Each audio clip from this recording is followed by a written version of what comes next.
Welcome to day 28 of 365 days. രാവിലെ എണീറ്റ് കനിമോളൊക്കെ സ്കൂളിലൊക്കെ പോയിട്ടുണ്ടായിരുന്നു. അത് കഴിഞ്ഞ് സൈഷട്ട് ഓഫീസിൽ പോയി ഞാൻ നേരെ ജിമ്മിലോട്ടും പോയി കേട്ടോ. അത് കഴിഞ്ഞ് ഞങ്ങൾ എല്ലാവരും തിരിച്ചു വരുമ്പോൾ ചായയൊക്കെ കുടിച്ചിട്ടാണ് വന്നിട്ടുണ്ടായിരുന്നത്. ഫ്രഷ് ആയ ശേഷം കുറച്ച് ഫ്രൂട്ട്സും ഡ്രൈ ഫ്രൂട്ട്സൊക്കെ കഴിച്ച് പിന്നെ ലഞ്ച് ടൈം ആയപ്പോൾ അതും കഴിച്ചു. പിന്നെ കനിമോൾ നേരെ ഡ്രോയിങ് ക്ലാസ്സിൽ പോയപ്പോൾ അവളുടെ റൂമൊക്കെ ഒന്ന് ക്ലീൻ ചെയ്ത് വെച്ച് കനിമോൾ കണ്ടോ ഈ ഹെയർ സ്റ്റൈൽ തന്നെ വേണം, അതേ കളർ ക്ലിപ്പ് വേണമെന്നാണ് അതൊക്കെ ചെയ്ത് കൊടുത്തിട്ടുണ്ടായിരുന്നേ. പിന്നെ കോണ് വന്നപ്പോൾ അവൾക്ക് വേവിച്ച് കൊടുത്തിട്ടുണ്ടായിരുന്നു. അത് കഴിഞ്ഞപ്പോൾ സൈഷട്ട് എന്നോട് ചോദിക്കുന്നത് സീബ്രയുടെ പ്രത്യേകത എന്താണെന്നൊക്കെ കേട്ടോ.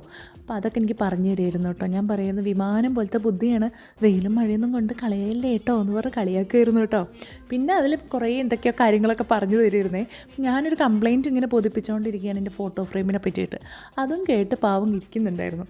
അത് കഴിഞ്ഞ് ഞങ്ങൾക്ക് നേരെ ഭക്ഷണം കഴിക്കാനുള്ള സമയമായി. അപ്പോൾ ഞാൻ ഡിന്നർ സൈഷേറിന് ഇന്ന് കപ്പ വേണം എന്നുള്ളതുകൊണ്ട് കപ്പയായിരുന്നു ഉണ്ടാക്കി കൊടുത്തിട്ടുണ്ടായിരുന്നു കേട്ടോ.